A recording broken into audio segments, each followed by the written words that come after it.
So I give the floor to Anne Taupin, in English if you can, or in Chinese, that would be a problem for me. Okay. Let's go to China. First of all, I'm very happy to meet with a lot of Chinese friends here, which I know for most of you, so thank you for being here.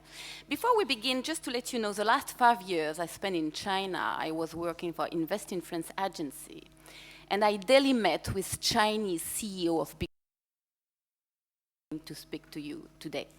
Okay, so let's see some recent trends about outbound Chinese investment.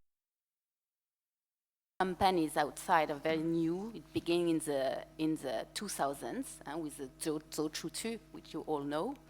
Today it is quite a big number. We do have $75 billion of investment abroad from Chinese companies. It tripled during the last 5 years. It's a very significant number. And the direct Chinese investment to Europe are growing up very, very quickly. In 2011, it was about more than $10 billion, very, very big numbers. The M&A operations are growing up significantly. In 2011, Europe was representing 74% of all worldwide M&A operations of Chinese companies. And from 2001 to 2011, China ranked among the 12 countries investing in France. And we do, in Europe, France is the third country receiving investment from Chinese companies. But it is going to be the first one very, very quickly, isn't it? Okay, so, next slide. Well, okay, I put some chart which is interesting for you to see with the development and growth of Chinese outbound M&A in Europe. You can see from 2009, it grown from 50% to 38% in 2012.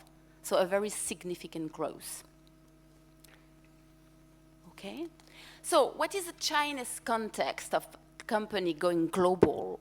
It's very recent, I said before, but Chinese companies are very used to meet with foreign investors because foreign companies in China used to come very early in the 90s.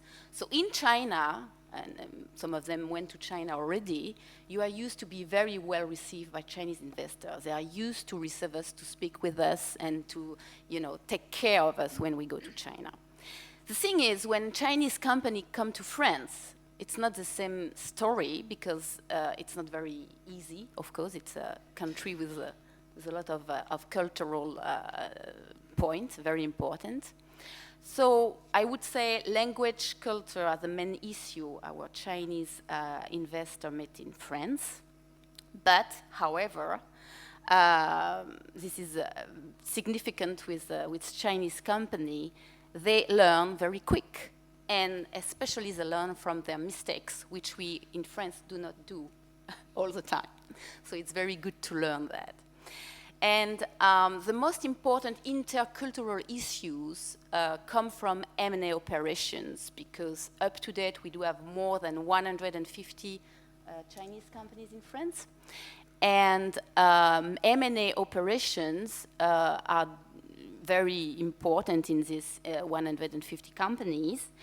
Most of the times they do acquire companies with 100 to 200 employees in France. So they have to deal with the daily operation of managing a French team and French employees, which may not be very, very easy. Okay, so I used to meet with this Chinese CEO, and what I'm telling you today, what they told me every day. Okay, so French business environment, especially, of course, taxes, labor law, it's a lack of international management for the management team, for sure, and some grasp of French way of life and cultural habits, which I'm going to develop later on. And the main point of concern for our investors, and I'm sure all the Chinese friends which are here today will agree with me, is how to deal with unions, labor law problems, the French holidays, working hours, It's very important. And Marion, I totally agree with what you said. You have to learn French, whether you like it or not. It's very useful. The country you invest in, it's not going to be very useful. And why do I tell you that? Because I used to meet a very impressive CEO when I was in China. And the most impressive one were two CEOs who didn't speak English or French either. But they are very successful until now in France. Why? Because they were very open-minded people. They were real businessmen with a lot of, business habits. And they told me very interesting stories that I am going to share with you right now. So let's speak about unions. Unions is always a problem for our Chinese investor. How will they deal with union? Even when I meet with a small rep office investor, they ask me about this unions problem, which is not going to happen for a rep office, obviously. And I remember Mr. Su. Mr. Su is the CEO of a big Chinese company in the Shandong province, very successful in France. They acquire a company in France. And I told him, I said, Mr. Su, what about your experience with unions? He said, oh, that's not a problem. I love unions. I said, oh my God, you love unions. And can you tell me more? So how did he connect with the unions? Very simple. He sat on a table in France with them. He's not speaking French or English. He had an interpreter. And they had a bottle of wine. All together, they drink wine first. After the first glass of wine, they went to speak. Okay, said Mr. Su, tell me, what is your problem? So the delegate of the unions was speaking with them. Well, we do have blah, blah, blah. We don't want to work on the weekends, blah, blah, blah. And Mr. Su was listening. And then he said, I understand you. Wow, great. Unions are being understood. This is a very good point, right? So the union said, oh my God, he's Chinese, but he can understand us. It's absolutely wonderful. And all the problems were settled only by sitting together and listening. Okay, it sounds obvious, but it is very important to understand that if you take time, you are not from the same country, you are not from the same culture, you take time to sit down and to listen to people, indeed, you can make a lot of progress, right? So this is a very small example. Another example also is from, I can tell the name of the company because it used to be in a lot of report and TV shows. The name is Hitro, and everybody, Chinese people here, know Hitro company, which invested in a company, French company in Saint-Dizier. And the employees of a French company were all very surprised that every morning the Chinese CEO, which is based in France, of the company, make a round in the factory and say hello to each employee. Okay, in France, there must be CEOs doing the same. But for the French employee, it was very significant and surprising that a Chinese person could come and say hello to the employees of the company. It's also a small detail, but it's very significant and very important as an understanding of, I respect you, you're my employee, yes, but, I say hello to you. And this CEO is not speaking French either. He does speak very good English indeed, but not French. And speaking about, let's say, failure of investment, well, up to date, the biggest example of a Chinese investment not doing well, you all know of this, it's in the paper, so we can also say the name. The name is TCL acquisition of Thomson. It was in the very early period of Chinese investment to France. It happened in 2003, where the Chinese TCL went to purchase Thomson TV business unit. And it's a big failure. Why? For two main reasons. There was no due diligence made by the Chinese company before investing. So the TV business unit was not going well. The figures, accountings were not very good. But they invest very quick because for them, they react in their habits of reacting, well, we don't need due diligence. We don't need to know about the company. We're going to invest a lot of money and see how it goes. So it was a big failure because it didn't take time to realize that they were investing maybe in another group, which was now in a good business shape. And the second problem of TCL is that they had managers who were not at all experienced in international management. But I would say people who didn't make the effort to know about French people. And there's kind of a let's say, funny experience of it. They went to set up meetings during the weekends in France. So tell me if you can have meetings with French people during the weekend. I would be very eager to know. And they were very surprised also about the fact that French people shut down their mobile phone during the weekend. And that's so it's very specific about French people ways of, but it has to do with habits. Favorite CEO, which is Mr. Yan. Mr. Yan is absolutely fantastic. He comes from Xinjiang province. He doesn't speak English or French either. And Mr. Yan told me, you know, Miss Anna, I love France so much, but come on, why do you need to take so many holidays? Why do workers do not work on weekends? Why do you take so many times to have lunch every day? 2 hours every day. And that's true, that is kind of, you know, way of life and different habits. So it's also something that to be noticed. Okay, so some issues, but also some very good point, because as I told you, it's all going in the best direction. In order to increase the mutual understanding because Chinese companies and French companies, I give you some example, and I'm going to follow up on this. Big company, and especially the biggest one, very specific way of enhancing the cultural exchange between France and China. What they do is that they have a regular exchange by French technicians going to China. And this is what another company in the northern China is doing also. When you go there, you see about 50 to 60 French technicians working in the Chinese company. They stay here for more than a year. You know, they have houses and food and anything they need in order to work in the Chinese factory, Chinese head office, but also in order to understand. They don't speak English, they are technician, French technician. They do have translator over there. But it's very amazing when you go to this Chinese company in Shenyang, which is, you know, minus 20 degrees in the winter, and you see about 50 to 60 French people working there. It's totally impressive. They had about 80 people, the biggest one day. So it's a way of exchange. So it's from French technicians going to Chinese company. The other experience, which is very helpful, we do have more and more in China Chinese graduates, which are very high level and very impressed by their language skill, and they are all PhD and MBA. And these young, let's say, graduates also are very useful for Chinese company investing abroad because they do have the background of international culture, management, and so ever. Another company, also a chemical company who has invested in France very successfully, is doing something very interesting. It's not only the technicians that they put together with the Chinese partner. They organize holiday camps in France or in China with the families of the CEOs of the company and the manager. And it works indeed very well.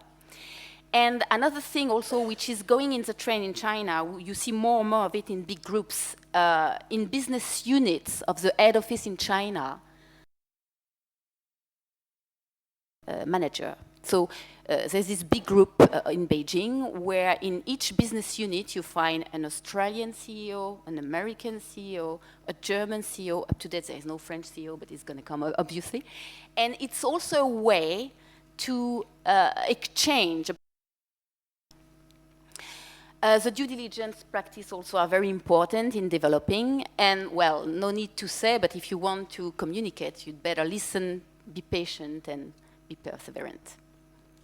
Okay, so just a quick look on this chart, which is indeed very interesting. I cannot see the source, I'm sorry, but it's come from the economical magazine.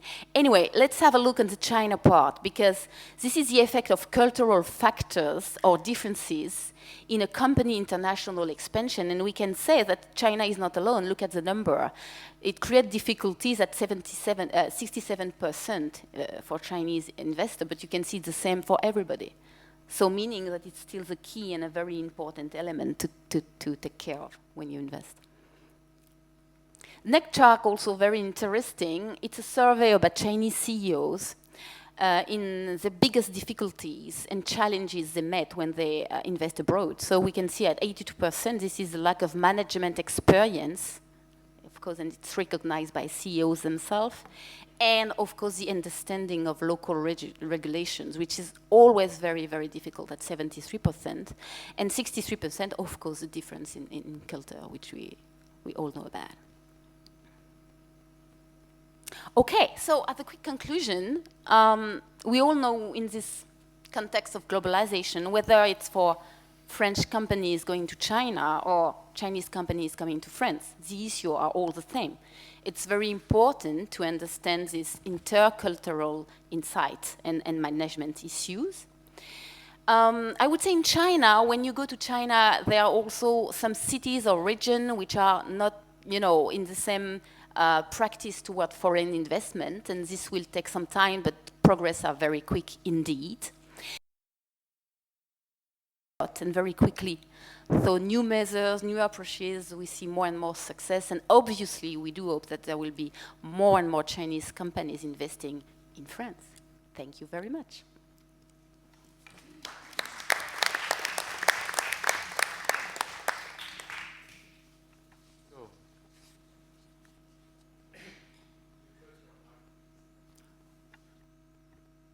Jingjing, you have a few minutes left, thanks to Anne, and please, we listen to you. Thank you, everybody. And as you know, I think everybody here knows Paris Development Agency, so I'll just quickly go through the first slide. And so I've been working in Paris Development Agency for almost 4 years, and I think you all know all the services that we provide to the foreign companies, especially in my case to the Chinese companies. And I think during these 4 years, I've been experiencing some cultural shock and cultural elements in all the services that we provide to the Chinese companies. And I'd like to explain to you some cultural elements in these aspects. Next slide, please. First of all, as you know, we provide a full service package to the Chinese companies, and I'd like to start with very simple things. If you want to organize a meeting with your business partner in Paris, it seems very little and very simple. But for the French people, you are expected to have a response or an answer in 24 hours or mainly in a week.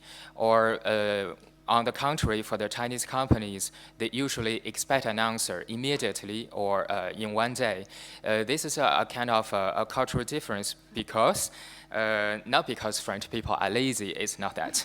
It's actually, in France, it's not like, in China, usually one people is doing one thing, but people in France is people doing a million things at the same time. This is a different organization structure, and so in a way, you can say that people in France tell you that he or she is available in a week, which means he has a lot of things to do before that day. And this is very important to keep in mind because Chinese investors used to call me and say to me, did I do something wrong or I'm being ignored? This is totally not the case. Your business partner is just currently busy and he's very happy to meet you, but just in a week.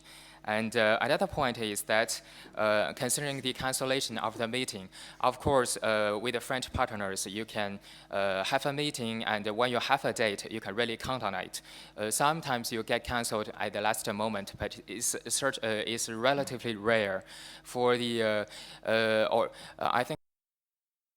So one thing to keep in mind is that you might have to get prepared to be cancelled if you have already a meeting with a Chinese company. Again, it doesn't mean that Chinese companies are less reliable.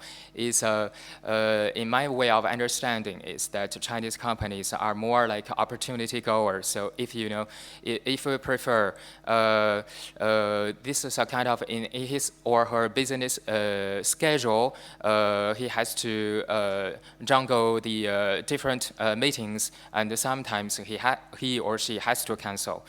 But of course, if you get canceled 3 times, you can take that as a hint. And of course, the second issue is, as you know, we have foreign companies find their offices in Paris, and this is a major issue for foreign companies because everybody has to start with an office. And I like to say that the best way for you to find your office in Paris is to tell, especially for the Chinese investors, is to tell the real estate agency exactly what you want and what you can afford, because for my experience, if you ask the questions something like, do you have a budget, or what is your budget, and in which area, you can really get a very not very clear answer. This is really bad for the real estate agency, but also bad for the Chinese investors themselves, because second point is that in the long run, the real estate agency cannot really offer you something that fits your needs if you don't really explain your needs to him or to her. Another point is, of course, if you point is there are something that you cannot do. Well, you can totally do it in China. So these basic points are very important because they can create some delays in your project in France. Especially, we've been helping 2 of the major Chinese companies here, present here, ICBC and China Eastern Alliance. For example, you cannot put your logo on the front of the building, but you can totally do it in China. And what I get from the Chinese investors is, first of all, they don't understand why, and because in their mind, when they rent an apartment, an office, they can do it whatever you want. However, in the city of Paris, a very important thing is to keep the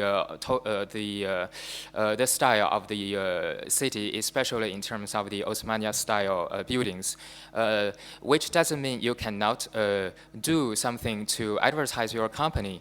In that case, we find an ideal solution for China Eastern Airlines to actually they put on some scrolls on the windows, and in the end they have their logos on the front of the building, which is totally with the scope of the law, but also the total style of the city. The next point is recruiting your French team in Paris. I used to follow up one of the Chinese companies in Paris, and I have to say that sometimes I really want to use this idiom in Chinese, which is too much means not enough, 过犹不及, as every Chinese can understand here, which means you don't have to really pay 400 euros for an assistant. Of course, I would like to be that assistant, but 400 euros is not. It's really not necessary because this is a crucial problem. Because otherwise, the Chinese investors, they would say, I have a huge salary package, and afterwards I have taxes to pay. And as you know, if you pay 400 euros as an company, you pay more than that for this employee. So, if eventually this is not a key position, especially for the foreign investors. Another point is that, of course, the city of Paris encourages everybody to employ French, and it's a good point, but it's also a very logical point. It's like in China, when the foreign companies went to China, they found Chinese talents to manage the Chinese, and it's the same thing in France. You will have to let the French manage the French, especially just like Anna said just a moment ago. It's not enough just to speak the language, but also to know the culture. The next point is working with experts in Paris. Especially, I think my lawyer friends will be happy today because a good lawyer and a good consultant is absolutely not a waste of money, especially in the question in terms of the visa and titre de séjour. Because if you make a mistake, there's no going back. You will waste 3 or 6 months or a year of your time, and in the meanwhile, you cannot start your business in France. Well, in order to avoid such kind of waste of money and more likely waste of time, you have to prepare in advance. People usually come to me and to talk about the visa and titre de séjour problems. I admit it's really a complete issue and it's not simple. That's all the more reasons why you have to you will get your visa or your work permit in time. Another point is in terms of seeking your business opportunity in Paris. Your business opportunities are your final goal of coming to Paris. In French and to really make it in the mainstream circle of the French society. That's the way of you doing business in France, like in China, really. Which means you have to know somebody that knows somebody, etc. Another point is that I used to, people approach me, investors approach me all the time from China with such a brilliant idea and with such maybe doing business in China, sometimes you have an excellent idea. You also have to have a very detailed business plan. So the PowerPoint introduction and the figures are very important. They do matter. The last point for the cultural advices for Chinese companies in Paris is that, first of all, your service, your lawyers, etc. Again, another example for the real estate problems. If you always say it's okay, it's really beautiful, and you do not say no, and he or her will not be hurt. He will just understand your need quickly. And there are a million propositions, offers in the real estate market in Paris, and I'm sure he or she can find something for you. Other point is be straightforward.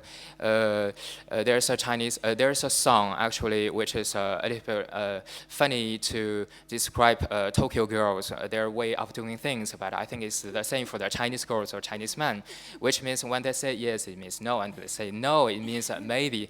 But so when you're doing business in France, try to avoid that. I think all my French friends, all my colleagues appreciate the Chinese delicacy and the Asian style, etc. But when you're doing business, there are already cultural differences. When you're speaking in English, they can only understand you 50% or 80% at the most.